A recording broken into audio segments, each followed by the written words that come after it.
नमस्कार, स्वागत है आपका हमारे चैनल मॉर्निंग न्यूज इंडिया में। डूंगरपुर बांसवाड़ा के सांसद राजकुमार रोत ने आदिवासियों के अधिकारों को लेकर संसद में हुंकार भर दी है। उन्होंने कहा कि आदिवासियों को आज तक उनके अधिकार नहीं मिले हैं। पैसा एक्ट 1996 बनाया गया था जो आज तक लागू नहीं हुआ है। इसके अलावा राजकुमार रोत ने आदिवासी समाज, गरीब वर्ग के लिए कई मांगे उठाई हैं। आइए जानते हैं क्या है पूरा मामला। दरअसल राजकुमार रोत ने पुराना उदाहरण देते हुए कहा कि विधानसभा की चर्चा हो रही थी जब जयपाल सिंह मुंडा ने कहा था कि आदिवासियों को लोकतंत्र सिखाने की नहीं बल्कि आदिवासियों से लोकतंत्र सीखने की जरूरत है।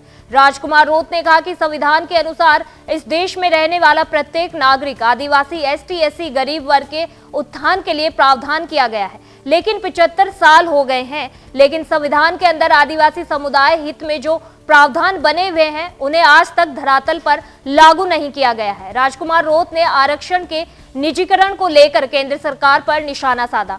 वहीं आरक्षण का निजीकरण करना संविधान के साथ कुठाराघात है, यह भी कहा। इसके साथ उन्होंने जातिगत जनगणना करवाने की मांग की और मणिपुर घटना को लेकर सरकार पर निशाना साधा। 1996 में पैसा एक्ट आया था और आज भी कई राज्यों में पैसा एक्ट के कानून नहीं बने हुए हैं। पैसा एक्ट में प्रावधान है कि शेड्यूल एरिया के अंदर कोई भी जमीन है, कोई उद्योगपति व सरकार लेती है तो उसे पैसा एक्ट की ग्राम सभा के तहत अनुमति लेना अनिवार्य है। लेकिन आदिवासी क्षेत्रों में देखा गया है कि राष्ट्र हित के नाम से जमीन ली जाती है, पैसा एक्ट को नजरअंदाज किया जाता है। आदिवासियों का घर उजाड़कर उद्योगपति को जमीन देना कौन सा राष्ट्र हित है? राजकुमार रोत ने संसद में आदिवासियों के अधिकारों को धरातल पर उतारने पर जोर दिया।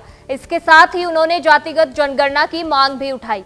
फिलहाल के लिए इतना ही। ऐसी ही तमाम जानकारियों के लिए बने रहिए हमारे चैनल के साथ। धन्यवाद। ऐसे ही और वीडियोस देखने के लिए सब्सक्राइब करें मॉर्निंग न्यूज इंडिया को और जुड़े रहिए हमारे साथ।